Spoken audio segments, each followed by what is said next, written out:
ගොඩක් අය කවදාවත්ම කියලා නැති එහෙම මතක් කරා කියලා මතකයට එන්නෙත් නැති සුපිරි වාක්‍යයක් අද මං ඔයාලට කියලා දෙන්නයි යන්නේ. ඔක්කොටම කලින් රටාව මාත් එක්කලා පාඩම් කරගමු. ඊට පස්සේ උදාහරණ වාක්‍ය බලමු. has been, have been, able to. has been, have been, able to. has been, have been, able to සමග නිකම්ම නිකං ක්‍රියාව. ආයමත් කියන්න.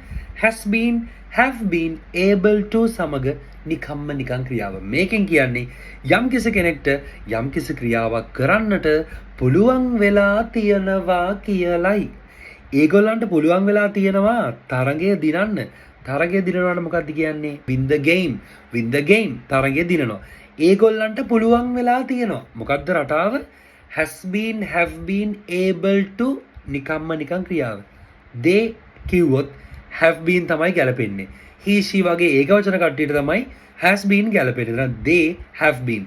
they have been able to done මුල් කැල්ල win the game. they have been able to win the game. they have been able to win the game. මොකක්ද රටාව? has been, have been, able to සමග නිකම්ම නිකං ක්‍රියාව. මට පුළුවන් වෙලා තියෙනවා ඒ සල්ලි ටික ඉතුරු කරගන්න. ඒ සල්ලි ටික ඉතුරු කරගන්නවට කියන්නේ save that money. save that money. එහෙනම් I එන්නෙත් have තමයි. I සහ බහුවචන වලට have, ඒකවචන කට්ටියට has. එහෙනම් I have been able to save that money. I have been able to save that money. ඒගොල්ලන්ට පුළුවන් වෙලා තියෙනවා ඒක කරන්න. ඒක කරනවට කියන්නේ do it. පොඩි එකකින් මතක තියාගන්නකෝ. do it. ඒගොල්ලෝ they. ඒගොල්ලෝ එක පාරක් කිව්වා නේද? ඇය කියලා ගමු. ඇයට පුළුවන් වෙලා තියෙනවා ඒක කරන්න. ඇය නම් she නේ. ඔන්න has been. මොකක්ද රටාව? has been, have been, able to සමග නිකම්ම නිකං ක්‍රියාව. she has been able to do it. she has been able to do it. she has been able to do it. එයාට පුළුවන් වෙලා තියෙනවා course එකක් follow කරන්න. course එකක් follow කරනවාට කියන්නේ follow a course. follow a course. sheම ගන්නකෝ. she has been able to follow a course. මට පුළුවන් වෙලා තියෙනවා මගේ ඉංග්‍රීසි improve කරගන්න.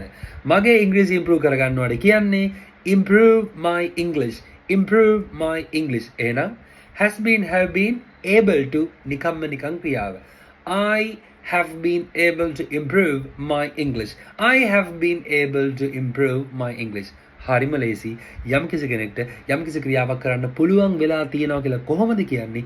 has been, have been, able to සමග නිකම්ම නිකං ක්‍රියාව. හිමීට මතක් කරලා බලන්න. ඔයාලට වාක්‍ය ගොඩාක් මතක් වෙයි.